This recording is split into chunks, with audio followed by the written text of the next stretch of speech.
So welcome everybody to Aspen's International Press Roundtable, the German elections and the role of Germany on the world stage. It's wonderful seeing so many of you here today on this very important day after yesterday's election. I don't know where you spent the elections. Most or many of us were glued to the polls, were glued to the television, or were glued at the election parties, following with great interest how the elections end up, who is winning or who wins and who loses, and what the results would mean for Germany on the world stage. And this is what we are here today to discuss. So what we do not want to do today is do a analysis of the elections from the German standpoint for the German standpoint. But what we want to do in our press round table, and some of you who have been with us in the past, is we want to hear from also our neighbors, from our partners, from Germany's partner countries. We want to hear how the elections are perceived in the United States. We want to hear how they are perceived in France, in Italy, and also in Poland. So what we aim to do is putting up the mirror in front of us and learning how our elections are perceived, drawing lessons from this, and certainly also focus on the German view, because we want to move then one step further and also see what this means for our cooperation internationally.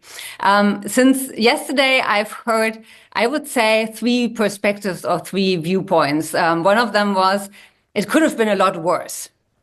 So the alternative for Germany could have gained a lot more votes. If the two small parties would have entered the parliament, then the coalition finding would have been a lot more difficult. So it could have been a lot worse. Then I'm also hearing the viewpoint, it's pretty bad as it is, because the percentage which the AfD won is very high and is extremely high in some länder. And this is, so to say, our last chance to change something.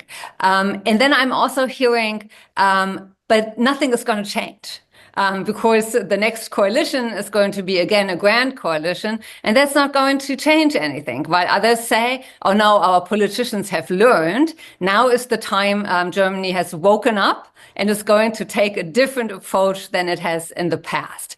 And I'm curious to hear and learn what our panelists think about also these viewpoints, or if you bring in completely different ones. And with this, I would like to introduce our wonderful panel.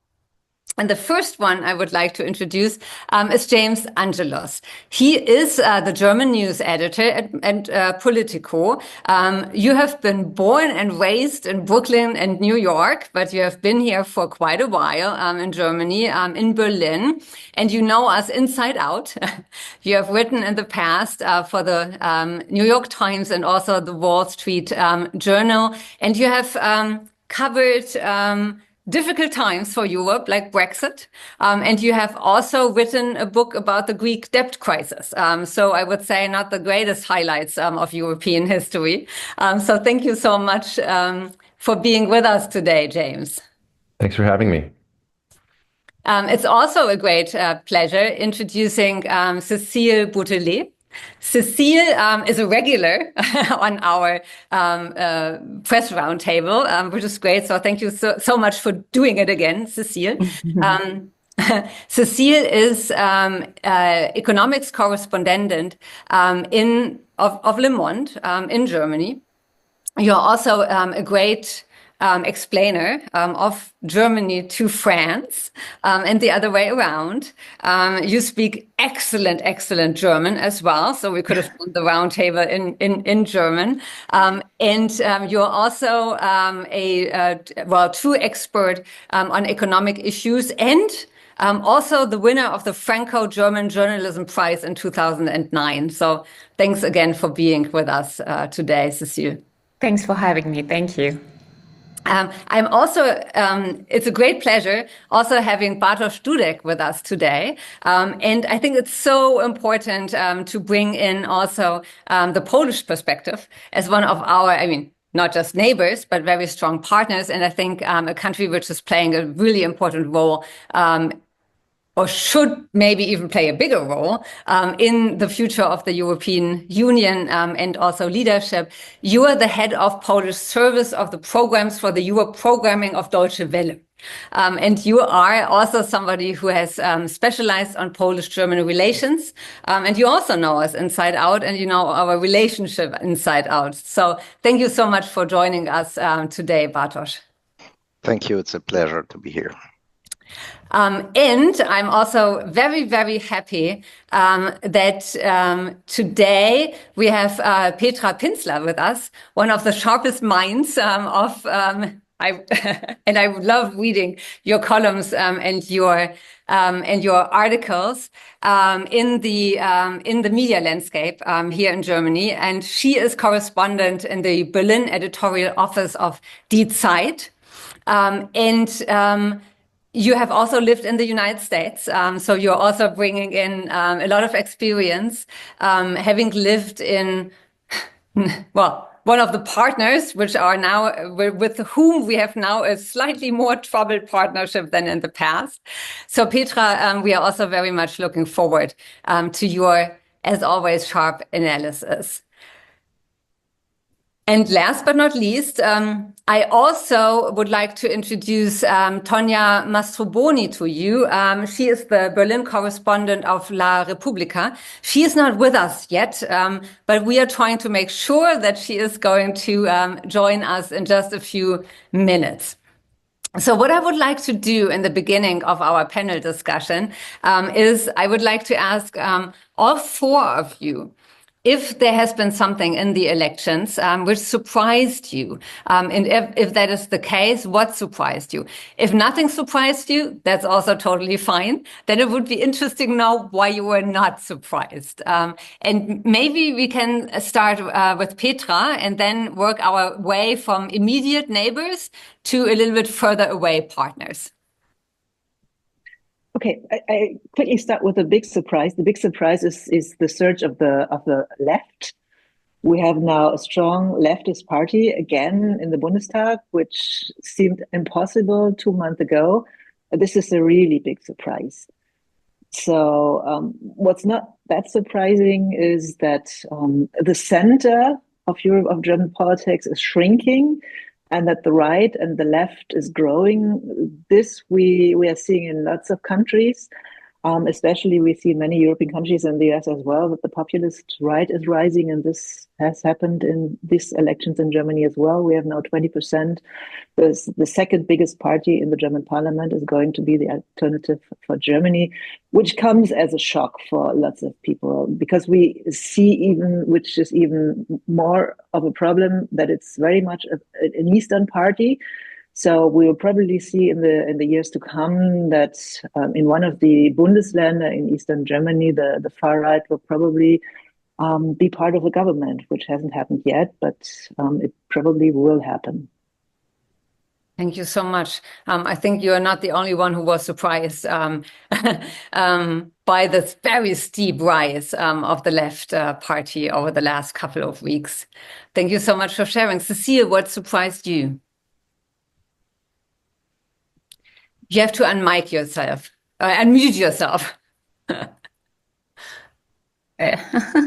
Yeah, what surprised me from a French point of view, from a Paris point of view, was how fast Friedrich Merz reacted to the speech of J.D. Vance. Maybe we will talk about it later, but it was a big surprise that even before the election and the last night, he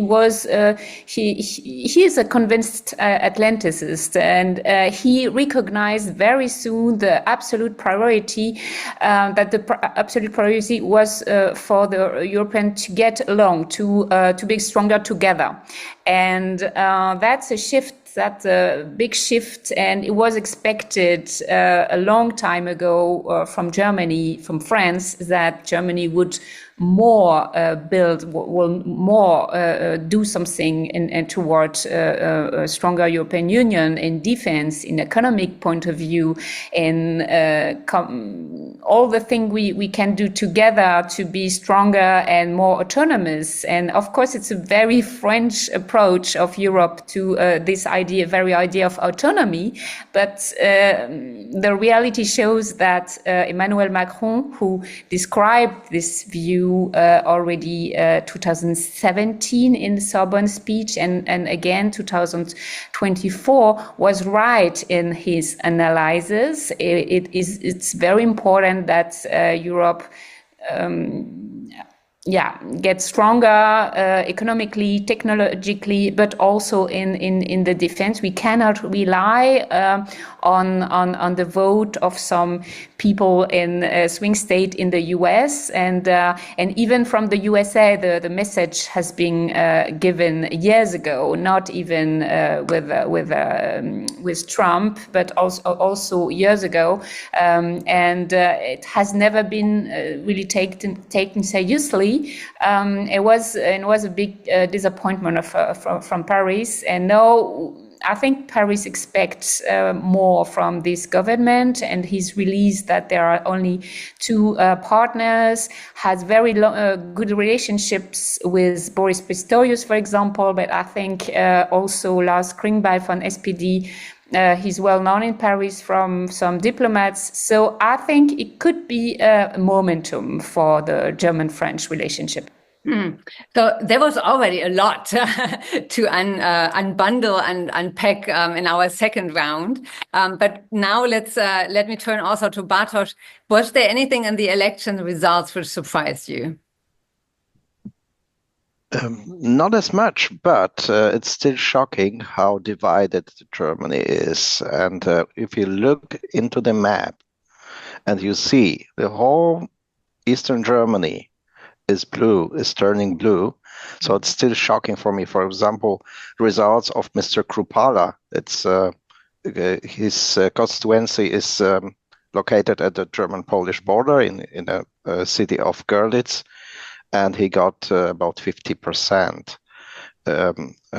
So it's still shocking, and so it's still unbelievable that Alternative for Germany is the second political party in the new Bundestag, and frankly speaking, I cannot explain how will it affect the German-Polish relations in the future. No, thank you so much. So Bartosz, you're not on the side of those people who are saying it could have turned out a lot worse, and we need to be happy about the result as it is. Yes, of course. I think at the end of the day, it's a good day for Germany, because we can hope that Germany will get a stable government. That was not so clear up to the morning today, and we will have a pro-European government, and this is, I think, a good news, not only for Germany, not only for Poland, but for the whole Europe. Thank you so much. And James, anything which surprised you? I would concur with things that have already been said. I do think that the vote, I was surprised the degree which the Sarah-Wagenknecht alliance just plummeted, and it was kind of for a while there, the fresh new thing in German politics, and polling did, I think, third place in all the East German elections, really came. I mean, the most dramatic thing of the night, I believe, was how close they came to being in the parliament, and how that would have affected the coalition. We were up all quite late last night as a result of that, and I think that these thousands of votes difference, the thousands of votes between Wagenknecht being in the parliament and not, I mean, will have a huge impact on the next 4 years in Germany. Thank you so much. Again, quite a bit to come back to and unbundle it a bit further. What I would now like to ask the three of you, and then also bring back Petra into the discussion, is how the election results were perceived in your respective home country. And maybe James, maybe we can start with you. What is your feeling how they're being perceived? It's a question to me how many Americans are paying attention to the general election, given how much is going on in the United States right now. But I do think one thing that struck me last night was that Donald Trump sort of immediately jumped, to sort of claim almost kind of credit for the sort of conservative swing in Germany, kind of a on his social media platform, claiming it as a victory for sort of the rightward drift of politics more generally, which kind of surprised me given the sort of the speech of J.D. Vance, which was, of course, highly critical of mainstream parties and the refusal to work with the far right and the AfD.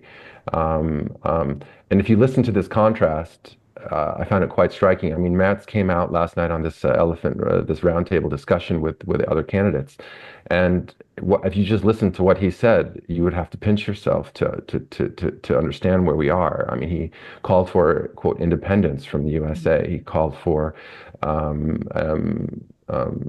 European defense that could basically replace, if necessary, NATO protection. On Friday, the Friday before the election, he opened the door to nuclear sharing with France and the UK. So, I mean, if you had just listened to him before the Munich Security Conference, he had an essay in his Atlantic book where he was basically saying the transatlantic alliance is still alive and holding on to this hope, and just the shift I find in his rhetoric between before the Munich Security Conference and now is pretty astounding. And then the question remains. I think he was speaking out of conviction yesterday. The question remains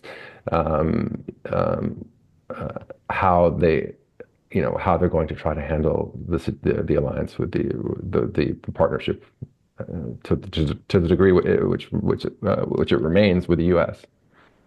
Thank you so much. And we come back to this later, also to Germany's role within the EU, and what the new government means with our partnerships within the EU, but certainly also within the transatlantic relationship. And the change really is striking. Within 2 weeks, we seem to have a different relationship than before.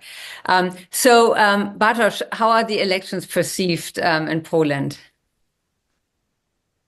Well, the most of commentators say it's a good choice from the Polish point of view, because Mr. Tusk and Mr. Merz are members of the same European People's Party. They know each other. After Mr. Merz became the chairman of the CDU, he visited Warsaw, and that was a good visit. And as you know, Mr. Merz has a good friend in the party.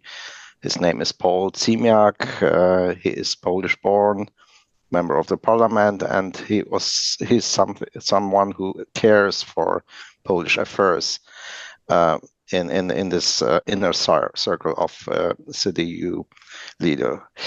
So I think it's what I hear from my Polish colleagues. It's some kind of relief that, as I said before, Germany will get a stable, most probably two parties coalition that makes things easier. And we are in a very historic moment, and we need decisive Germany. We need our problems to be solved as quickly as possible, and this is a great chance for the Polish-German relationship as well, because as we hear from Mr. Merz, he's going to to put the German, Polish, and French relationship on a new stage, and this is one of his cornerstones of his politics, European politics, to work very closely together with Germany and France, and to make this Weimar triangle some kind of a new engine of Europe. So wait and see. Thank you so much. And in France, you already started to tell us a little bit about that in your first comment. Yeah, no, I agree completely what Bartok just said. It's a big chance in this Weimar triangle, because I think since Brexit, it has been between Paris and Berlin a complicated relationships. There are many reasons, but I think a relationship a bilateral relationship for whole Europe is complicated. There has been missing a third part to put some balance in this relationship, not to have too strong opposition on issues like energy, like debt, those very old, very Franco-German conflicts, and you need a third part to find a solution, and that has been missing. And so I hope that there will be more space to talk, the three of us, the three capital, the three countries. The impression also that Poland is a very strong economic country, has become a very strong economic country, it was not very clear in our perception very long ago, unfortunately, but it's getting a reality. Okay, you have a very strong power on the east, and we have to rethink the relationship, not between on the Rhine, but also in this broad space in the middle of Europe. That's a new thing, and that's a chance to rethink finally the real European relationship. I think it's very important to start to think in this broadness, and also not yet. That's the East, and they have no industry, and we are the West, and we are rich, and we are old. No, it's we have to think more more modern in this relationship. So on the other hand, you have the time window is probably very short, because you have election in 2 years in France, and you have the far right party Rassemblement National for Marine Le Pen, which is 40% there's a chance, 40% chance to get elected. Rassemblement National is not AfD. So there is a difference, because they are been trying all the years to get into power position, being more disciplined, being less extreme, but still you don't know what they are going to decide. You have still elements in this party who are against Euro, against cooperation. So it could be not so stable as expected. And in Germany, I would say, I was yesterday by SPD party. I talked with many people, especially SPD people from Eastern Germany. And I think, well, I'm not sure if this coalition is a love coalition, will be very strong and very stable for 4 years. So that's my point. That's what I say in this moment. Great. Now, thank you so much, for Cecile, for also reminding us that this is not a time where we have a lot of time. And that a lot of action have to be taken very quickly within the EU, but also in our transatlantic partnership, because of upcoming next elections, but also the changing geopolitical environment. Petra, now I wanted to bring you in and also ask you, since we are talking about also Germany's role in the EU and in the world, Did that play into the elections and the election results at all, or was it mostly a domestically oriented campaign and result? I would say if you look at the election campaigns, the world out there was not really an issue. It was only an issue when it came to migration, because migration, as in many other countries, was the main topic. And besides immigration, people talked about housing prices, they talked about inflation. This again, the same as in the US. And the outer world, I would say, was still, I think my impression is people haven't yet absorbed what is really happening out there and how much the relationship between the EU and the US is changing. But I would actually argue we are now the day behind. So what has to happen is that the politicians who will be in charge of the next government leave this behind. And they definitely know that the world has changed. So after having absorbed the shock of having 20% of Germans voting for the far right, I think they have also to take into consideration that there are 80% of the Germans that have not voted for the far right, and that we have the possibility, looking at the bright side, to form a pretty stable government of two parties and not of three parties. And I would say Cecil is absolutely right. The Social Democrats are not happy with this coalition because it reminds them of the last große Koalition which we had before the Ampel. And there it at least was still a große Koalition between a big conservative party and a big social democratic party. Now it's no longer große Koalition. It's a leading conservative party with a minority partner of social democrats. It's nothing that's going to make the social democrats happy. Nevertheless, they in tradition and in history have always been a pretty responsible party. So they now going out of government just because they don't like it, as the liberals did it. I would argue this is not going to happen, especially not in these times where their basic argument to get into the government is that times has changed, that the world out there is difficult and it's different from what we've seen a year ago.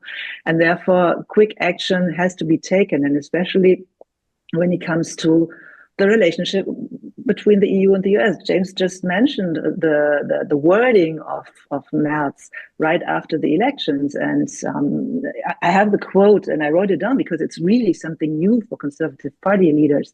He said, "My top priority will be to strengthen Europe as quickly as possible so that we can gradually achieve real independence from the US. This has been a no-go in Germany till a couple of weeks ago. And this, I think, has something that within the US, among the few people that still are interested what's happening in Europe, it hasn't sunk down yet, because this will have a lot of consequences when it comes to defense and security matters, when it comes to NATO. So a lot of foreign policy issues will be handled probably differently in the future. And as I would argue in the near future, because Merz, who was a huge transatlanticist, him saying that means that there's a shift also among the most and best allies the US had so far. But their feeling is not that we are leaving the US, but that the government in Washington is leaving us. No, thank you so much, Petra, for that very sharp analysis. If I may ask a follow-up question, you already said this isn't a grand coalition as in the past. There's one senior partner and a junior partner, so to say. But both partners are not or have not seen eye to eye on some of the big issues, may it be migration, may it be the transatlantic relationship, may it be defense spending and some other issues. Do you think this will be a decisive partnership which leads to quick action, more leadership in the European Union? What we have seen from yesterday to today, just to remind you of the quickness of changes, we had 4 men leading the parties during the election campaign, and now 3 are gone. The head of the Liberal Party, who's been voted out of the parliament, the head of the Green Party, who just said, "I'm stepping down." Habeck's time is over as well, and the Chancellor has been now. So the last man standing is Merz, and all the other parties have to reshuffle. And I see this as a big chance because as times are changing, they also have now the chance to reconsider what they are going to do. And this has a lot to do with what they're going to do within Europe. And the optimistic viewpoint would be Merz in his, it's been a long time ago, but Merz has worked as a parliamentarian in the EU Parliament, so he knows the EU. He has good relationships with Poland. Dudek, you probably agree to that one.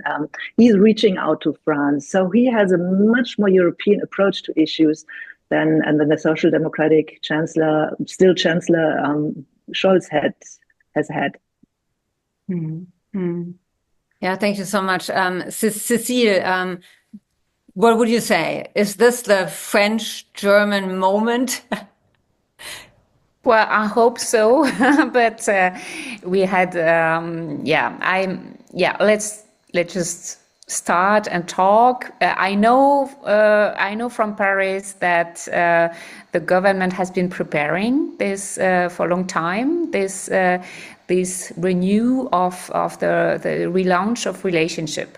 That's clear.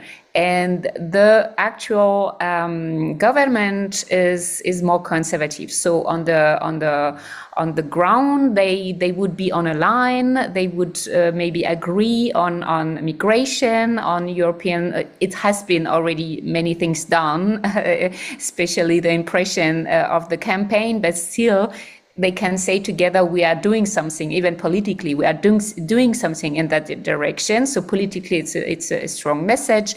And they can also do something for their economy. That's a very important part. Europe has to be a strong power, economic power. That's the feeling. So it's the feeling that we are getting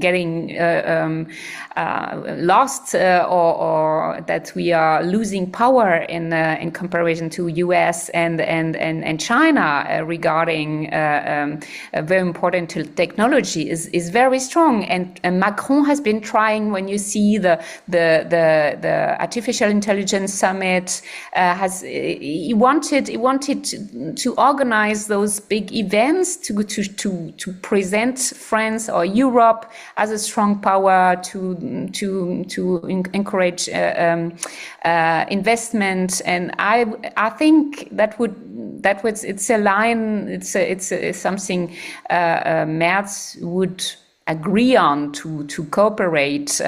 We are talking about European market, European banking markets to finance startups, to finance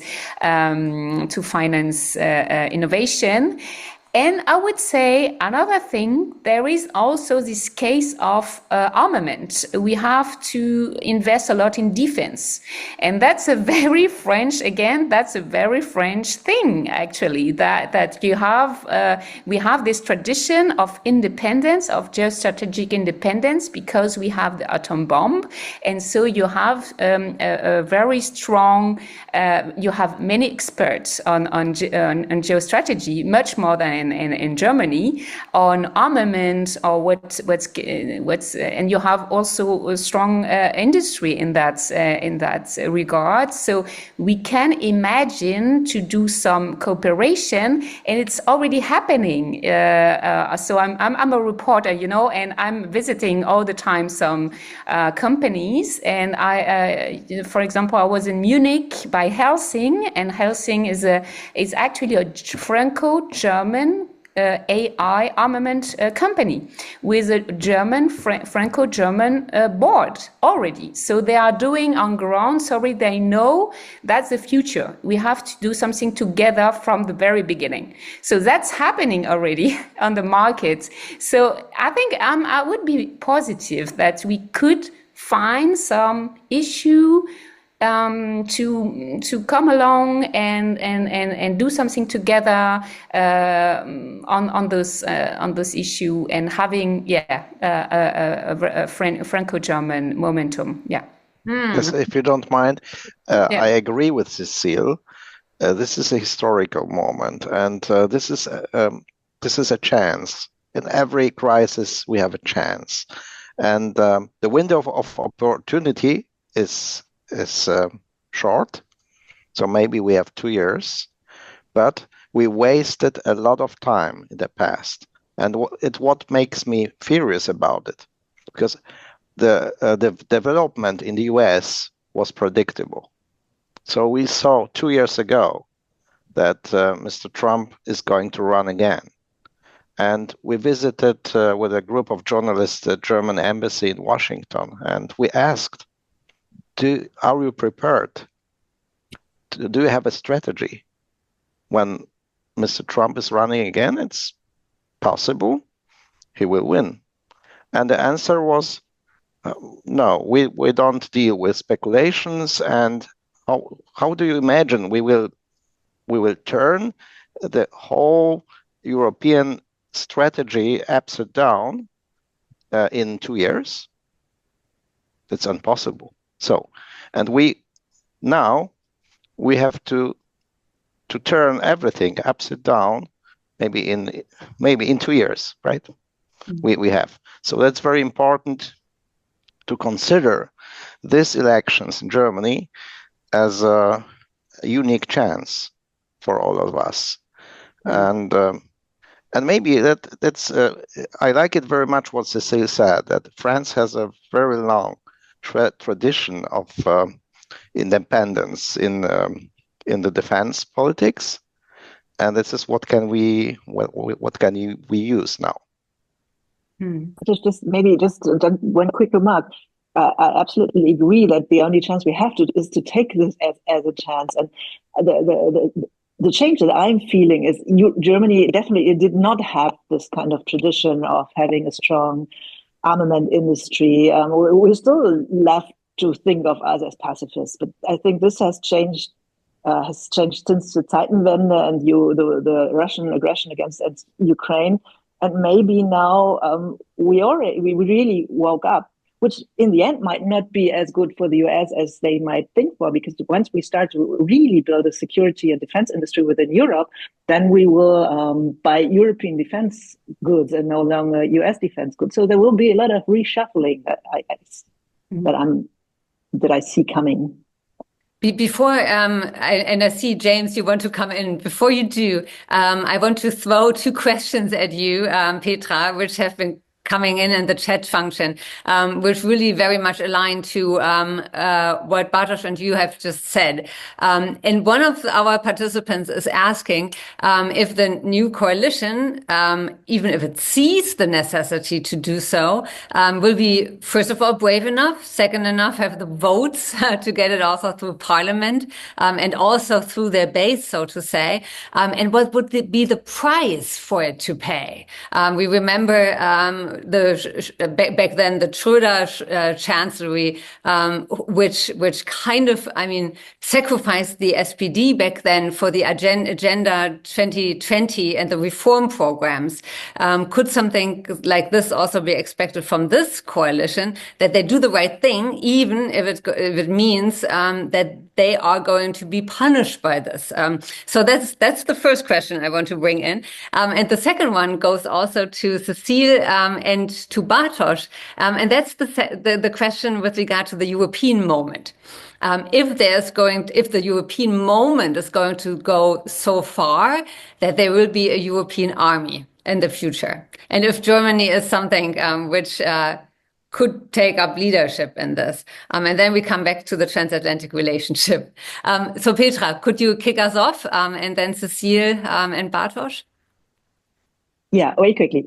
Last year I had time off and I did research for a book. And one of the things I learned is called future literacy, which means that people need to learn to not just imagine a future, but also think about the realistic steps to get into a better future, because there's not just one future, there are many futures. And we Europeans, and especially we Germans, we are very good in thinking about dark futures. I can give you 10 analyses why everything will go wrong. But every once in a while, I forbid myself to do so and try to think about what steps we have to take to get into this better future. And being concrete or having a concrete answer to the question, one of the obstacles that we have to overcome is the way how we might finance what is needed, for example, in the defense issues. And one of the answers could be the European Stability Pact and the so-called famous German Schuldenbremse, which at the moment doesn't allow us to go into depth for spending. And Merz has been a fiscal conservative, so he always argued against it. But there may be open doors being helped by the European Commission, and von der Leyen, who is the head of the European Commission, already made signs that maybe with a special clause, we might go into allowing the countries to go into depth to spend more money on defense issues, because this is a very special situation that we are facing. And this might then help the government quite a bit into not having to save money on social security to spend it on weapons, which would definitely be a difficult issue for Social Democrats. Mm. Thank you so much. And now the question with regard to a European army, an EU army, a European real defense strategy. So what would France and Poland say about that? Well, it's very early to define all the aspects of this new strategy, but you have to think about material. That's very important. I would like to say I don't know if you have seen the speech in Munich in the before the security conference of the new chairman of BDI, so the big German industry Verband, association, and it said actually, is a very conservative and is from Baden-Württemberg and very liberal and very fan of Schuldenbremse. It said we have to start to think to transform in our industry toward more defense. So that's a perspective, and that's also it's not very easy to say, but it's also a perspective of being more efficient to finance innovation. So we know from the US and also from Israel the very strong relationship between strong research, industry and state, and they are working together, and they produce a very large innovation with this cooperation. So why would not be possible to do the same in Germany? Because of the past, because this Pacific tradition, and so he was talking about that, and I find it very interesting. That's it's also called Peter Leibinger. It's also very Protestantic, so he knew the problem, the Christian approach of they don't want to kill anybody, but we have a threat. So we don't even. Some say some people say. Sigmund Gabriel just said the other day. If you watch at the threat that we have, you don't need to reform the debt brake. You can do that at once with a very normal vote, because the threat is so strong, so hard that you can spend the money for in this situation. It's an exceptional situation. So I think things are really are changing very fast. We have to think about that's the material and the strategy, but we have to think about the people. That's a big problem. Who is going to go to war? That's a very strong problem. We see some countries like Denmark, and they just start the service, military service again. You have already that in Sweden and in Finland. But we have to think about that. We think that already in Ukraine you have, I think, 1 million. Where you have already a very strong army. So that's you have to think things together and develop on this base a strategy for people as well, for army, for real people. No, thank you so much. Well, Poland is a European champion in spending money for defense for now. It's 4.7 GDP, almost 5% a year. And Poland is also building a big army. So, of course, we are a frontline state for now. But the Polish strategical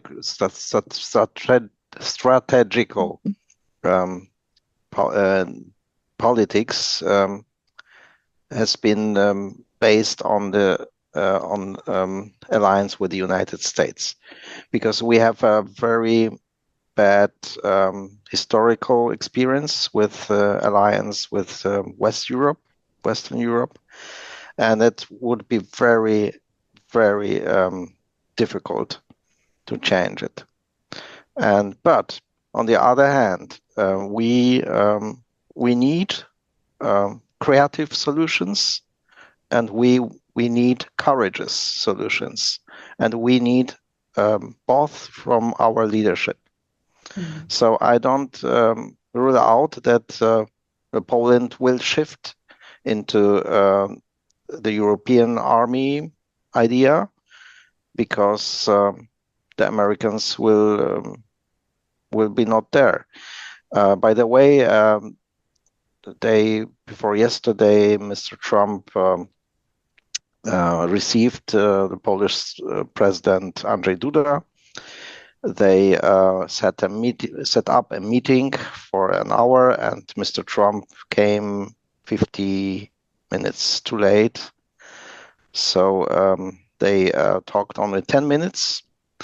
And in this 10 minutes, Mr. Trump reassured Mr. Duda that US will not withdraw the soldiers from the Polish soil. So, but I don't know how much we can rely on these words. So this is a historical moment, and Europe must act quickly, as quickly as possible. Thank you so much. And that's a great lead over to you, James. And Petra earlier also said, maybe the United States isn't going to like it so much if we concentrate more on ourselves and sovereignty. But also maybe they do like it. James, is that also the transatlantic moment or not so much? I mean, every U.S. administration going back as long as I've been alive has wanted Europe to take on a larger role in its own defense. So Trump, in that sense, isn't particularly, he's more crass, he's more destabilizing, and calling the whole alliance into question is, one way of going about it, but it is not. Barack Obama wanted Europe to boost defense spending and to take on a greater role.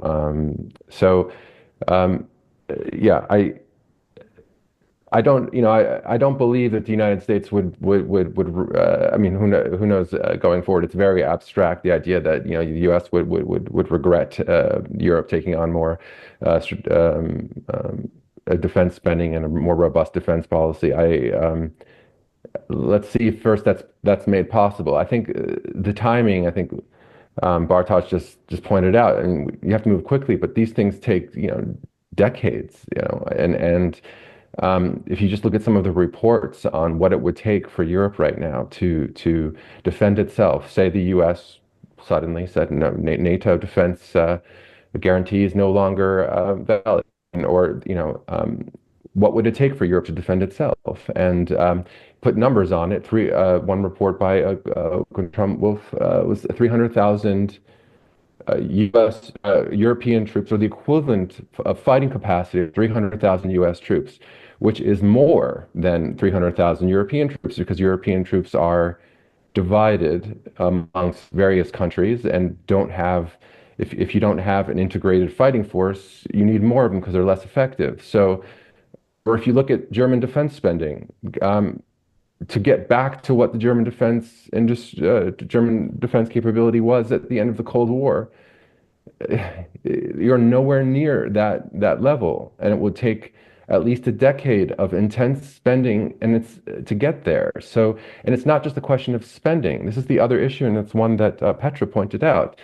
Before the election, this issue was, I mean, if you looked at the international press, on the days ahead of the election, it was dominated by this historic moment that we're all talking about.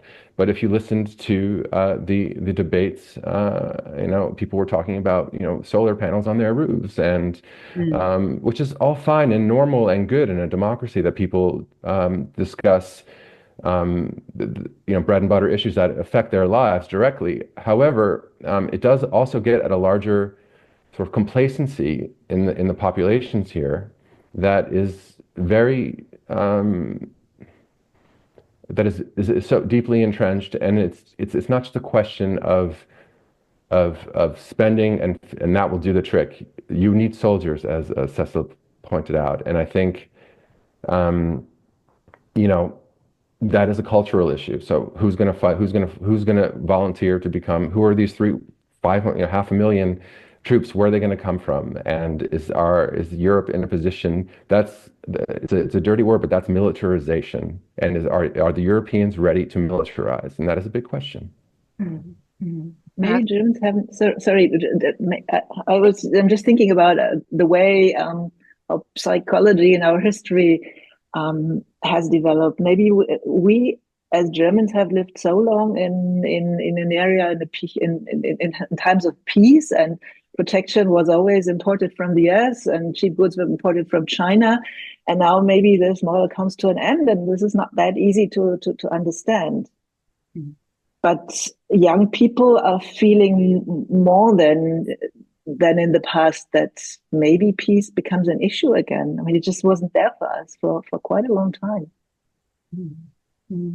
And I mean, we haven't spoken about the white elephant yet. What if Putin and Trump decide what's going to happen with the Ukraine without the Ukraine being at the table?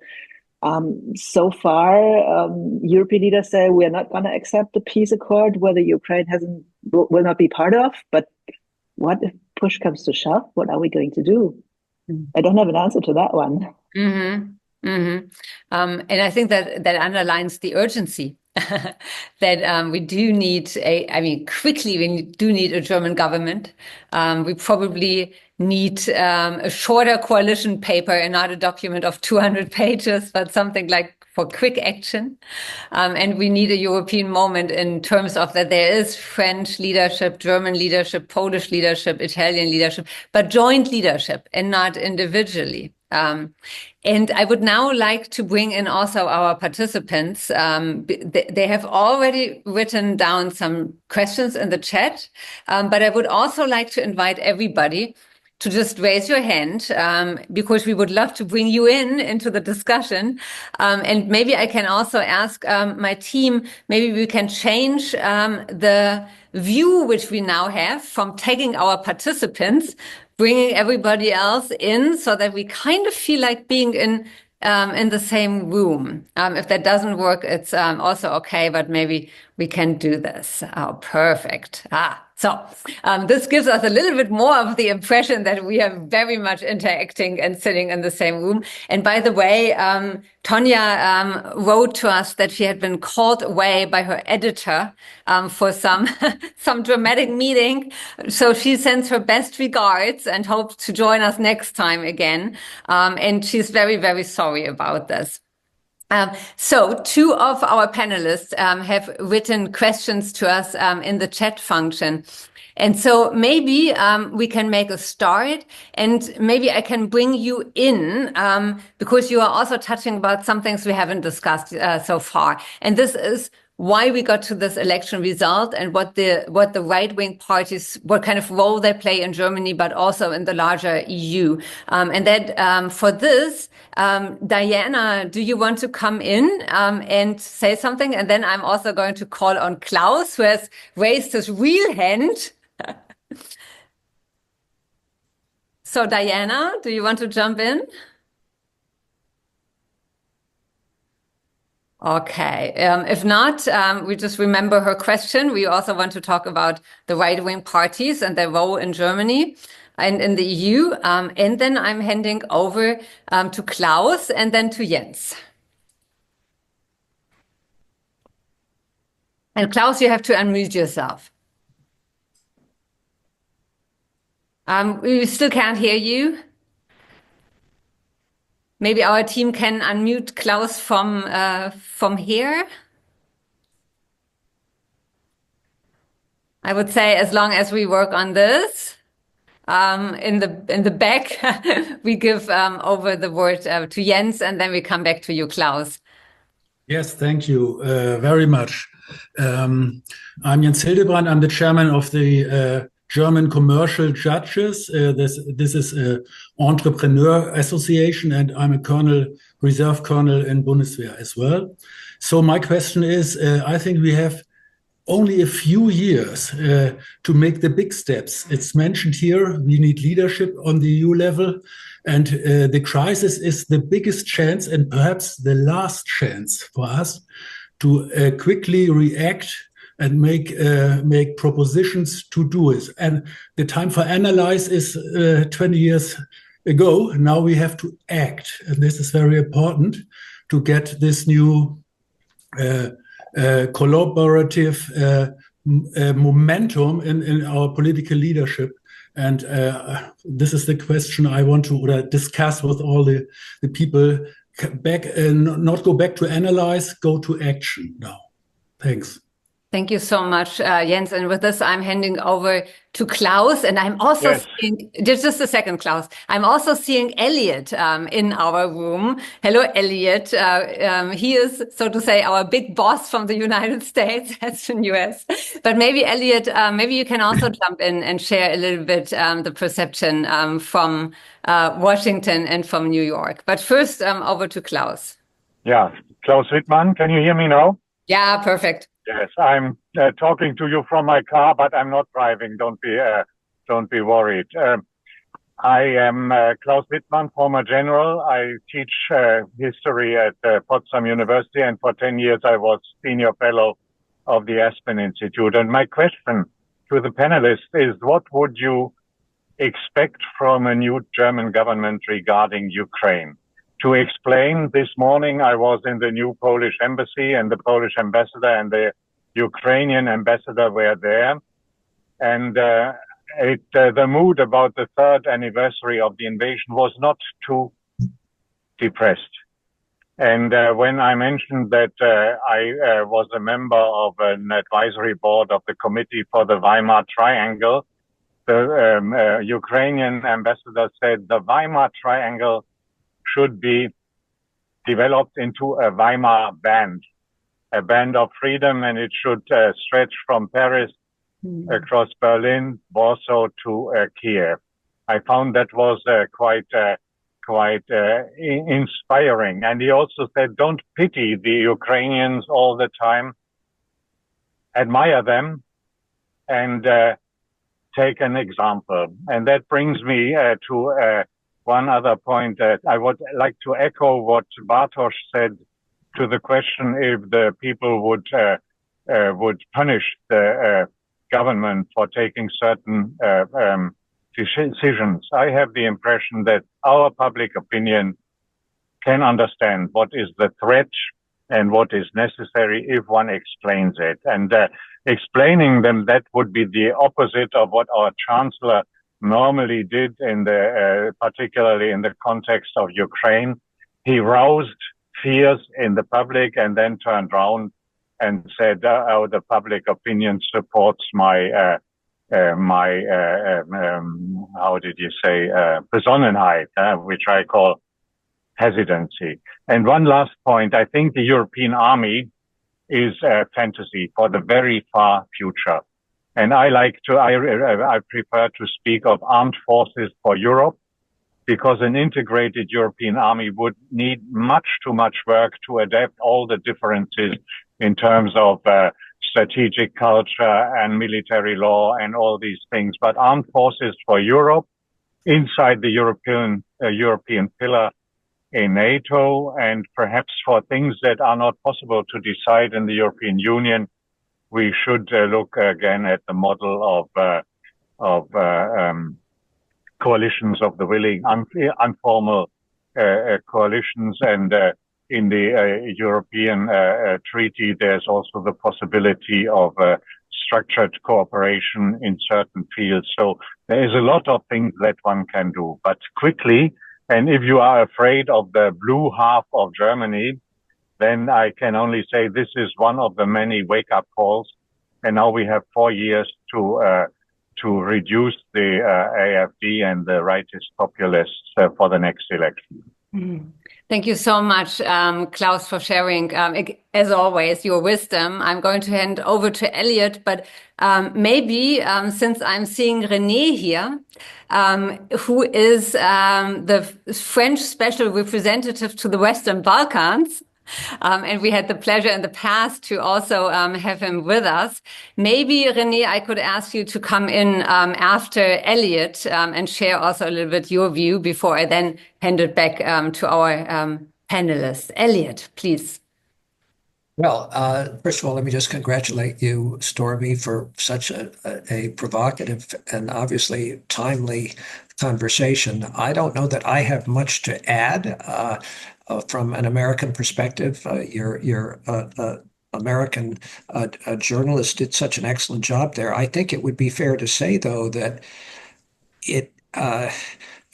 many of us, our heads are spinning so much about domestic developments. In the last week or so, several generations of American foreign policy, particularly with respect to Europe, was turned on its head.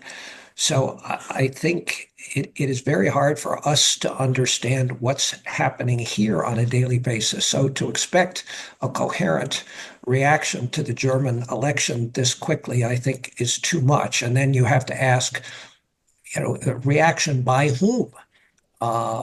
And I think one of the things we're seeing clearly, as has also been noted by many, is how different things are this time from the last Trump administration, in that he has had the opportunity to surround himself through some extraordinary means, in some cases, with people who do not have the traditional views of certainly evenly the Republican Party, but rather are there primarily for loyalty to him.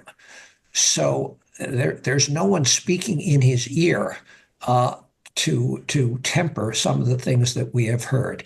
So again, I don't want to take any more time on this. Again, to congratulate you for a superb conversation.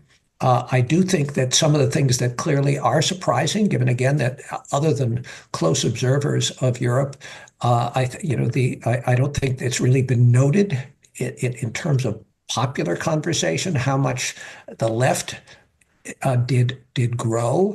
I think there is a great sense of relief that the Alternative for Germany did not do better than it did. And I think has also been observed, there are going to be some who feel that it's been a bipartisan desire for decades for Europe to commit more to its own defense, but let's hope not at the absence of American leadership, which is what we see changing so much in the last 10 days. That's all I'll have to say, but thank you. Thank you so much, Elliot. And I'm handing over to René, but I also want to have one person coming in before I then really hand it back to our panelists. And that is Yadir Salazar. She is ambassador here in Berlin, and with her, she wrote in the chat function, I would also like to bring in the South perspective a little bit to our discussion. So Yadir, maybe you can get ready to join us in a second after René. Okay, thank you. You hear me? Yes, perfect. Okay, thank you for this excellent meeting, very useful.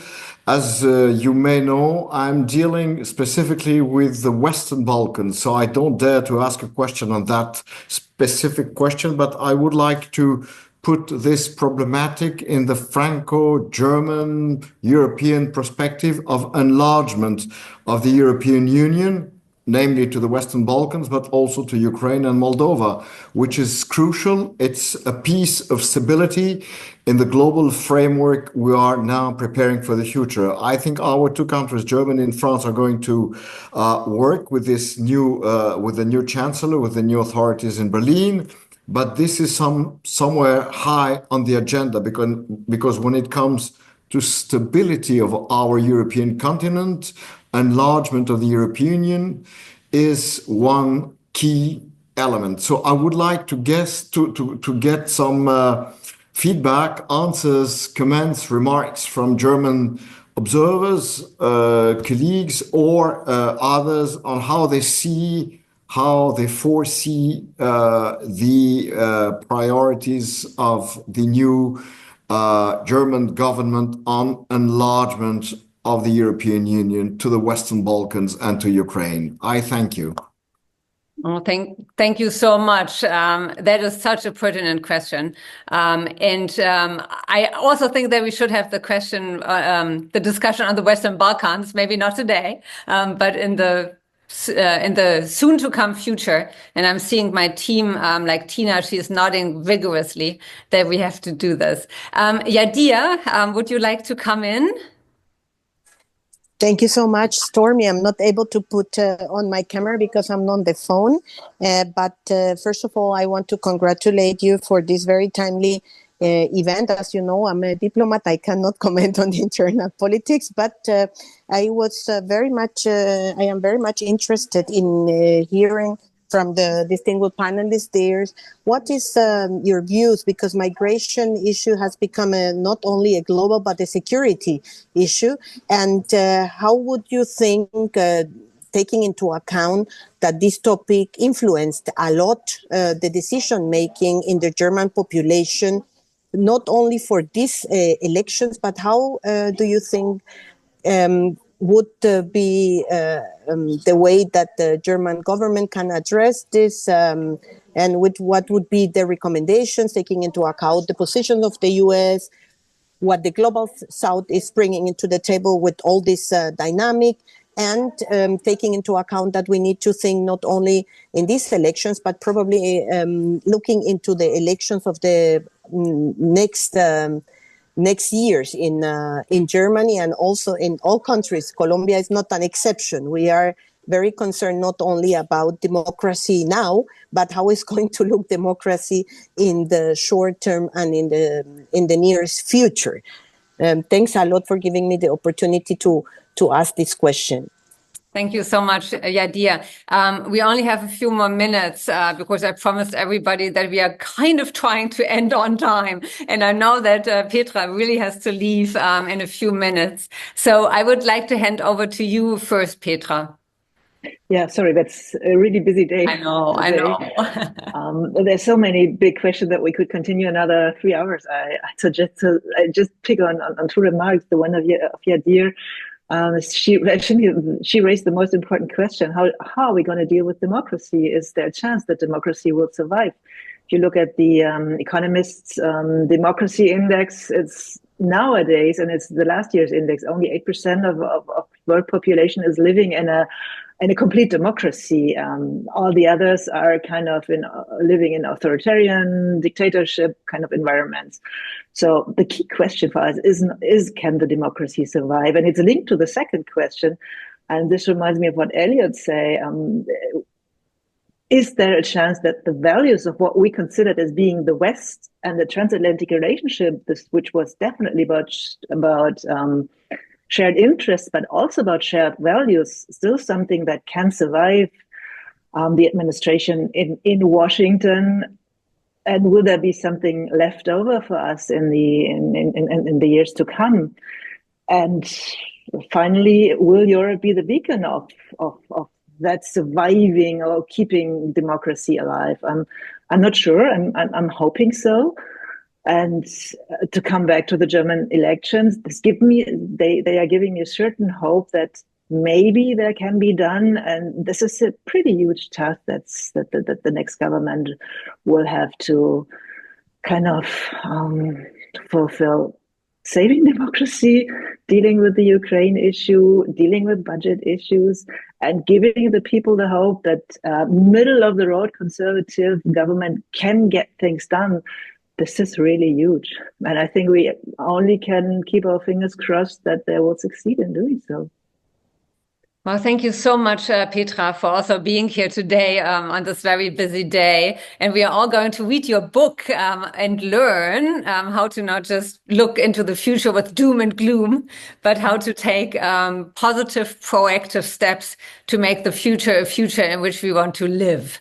So thank you so much, Petra, for joining. Thank you. Excuse me for kind of leaving you now. Sure. But thank you so much, Petra. And over to James now. We have talked a lot about the US, and there were lots of questions in there for you as well. Just the coalition government. In a way, long term, I think the current setup with a grand coalition, two mainstream centrist parties, and the AfD remaining in sort of the outside in opposition is in the long run, a dangerous combination because it allows the AfD to continue to pound from the outside on the mainstream.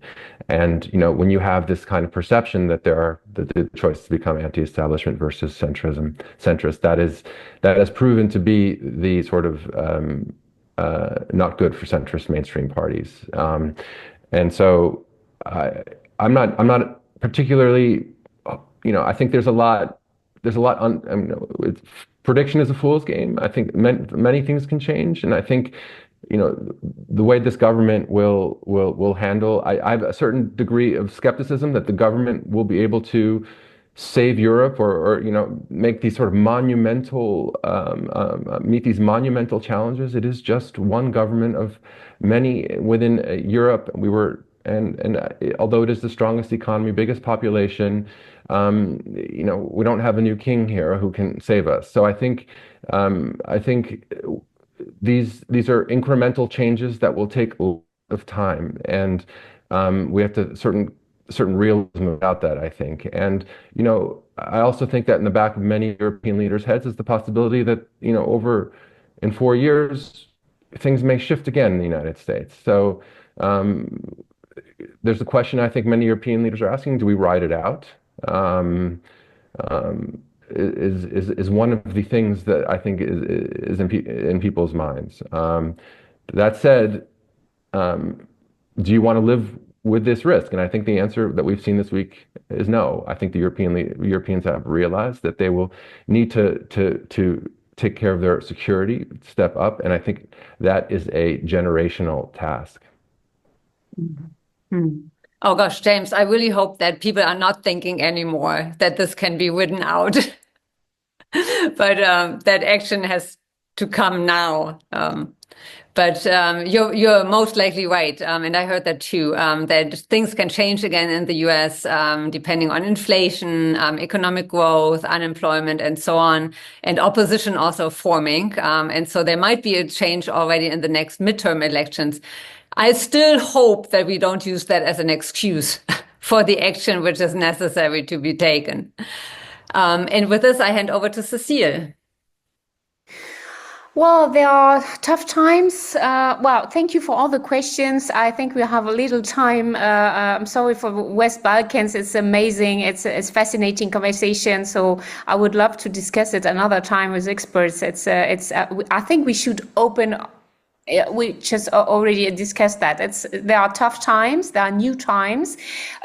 We used to speak about climate change the last 5 years. Now it's not the first issue anymore, but it's still there, of course. And we grew the last 10 years with the idea what we assume our environment will be in the next year will not be the same as you cannot assume there will be snow anymore. You cannot assume there will be peace anymore. You cannot assume there will be comfort as we knew it anymore. So I think we have to be tough and to discuss that. And I think we have to accept the toughness of the debate, even with Eastern Germany. I used to be. I made many report there, and it is possible to talk to people there.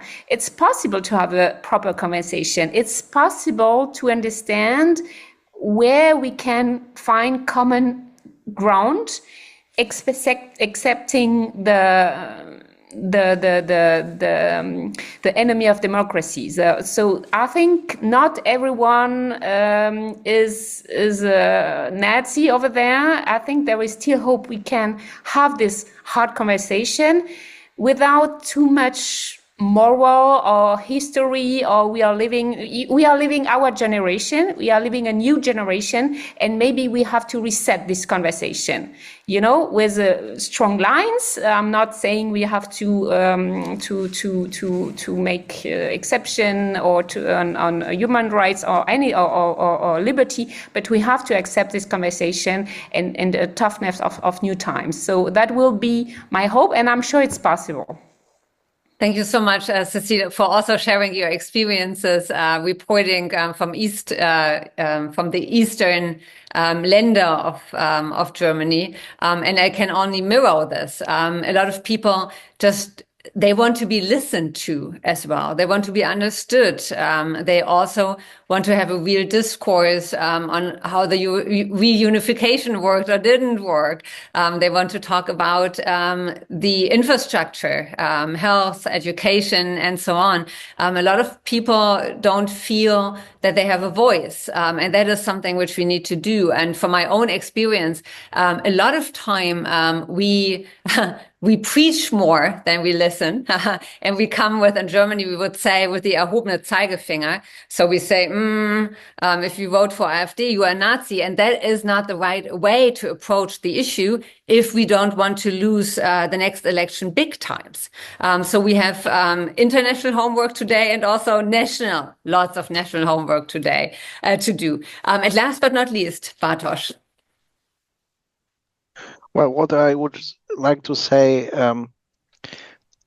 the crisis is also a chance, but also a chance for transatlantic relations, because Mr. Merz is a transatlantic politician, and he comes from business, and maybe he will find a common ground with Mr. Trump, because Mr. Trump speaks a language of business.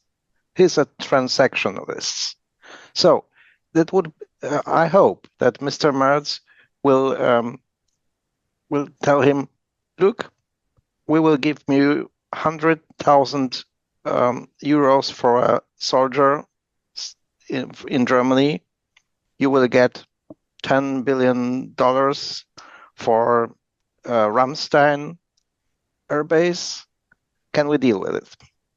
So I think this is also an opportunity to get along with Mr. Trump, and that's what we need, and maybe we won't need a very radical solution in Europe. Maybe we can arrange ourselves with the new administration. That's what I really hope. And Poland has a very good relationship to the United States traditionally, and maybe Poland can also help to get these things done. And I think James wanted to come in more. Yeah, I thought that was interesting what Bartosz said, and that was really the Merz strategy up until, or at least to the degree there was a strategy. It was make deals, and he had mentioned buying F-35s, and something like this could endear Trump to the Germans if they did these kinds of deals. But just then by Friday he was discussing the nuclear umbrella with nuclear sharing with France and the UK. So I do think that was the hope, but it's if the Trump administration were listening to what Merz was saying last night, I think that might make things in terms of this kind of deal-making approach a bit more challenging. Yeah, lots of challenges and also maybe some contradictions and a lot of learning for how to deal with this more transactional, more power-oriented way. We as Europeans are, I would almost say by nature and DNA, more wired towards multilateralism, institutionalized negotiation tables, getting all 27 members on board, having lengthy discussions, being sometimes a little bit slow, but very rules-oriented and not so much power-oriented, and very much struggling with the concept of transactional decision-making, deal-making, making some offers, hoping that they will stand, and so on. This is, in a sense, very un-European, and we kind of cringe that we have to do it. But I think we do. I think we do need to at least very, very strongly think about how we are going to deal with this different world. And one thing which I take away also from our discussion round, it's not an issue for one individual EU member state, for Germany or Poland or France, Italy, or any other. It's really a European issue. So I very much hope that this is going to be a European moment. And I think hope is one thing, doing is another. So I very much again, hope that we are all going to work towards this European moment. And we at the Aspen Institute here in Berlin, and also our partner Aspen Institutes in Italy, France, and also the UK and many other Central Europe and Romania, are trying to work towards this and forward to it. So this concludes today's press roundtable. Thank you so much to James, to Cecile, to Bartosz, and to Petra to take time out of your very busy schedule joining us today, sharing your wisdom and your analysis. We hope to see you soon again. As you know, we are right in the middle of Berlin, Friedrichstraße, Ecke Leipziger. So join us also physically in one of our events. Join us to make sense of the world we live in and to make a little bit of a change towards a better future. So thank you very, very much. And big thank you to also all of our participants. This concludes today's session. Hope to see you again. And I wish you a very good remaining Monday election analysis day. So thank you so much. Thank you. Thank you so much. Thank you. Bye. Bye-bye.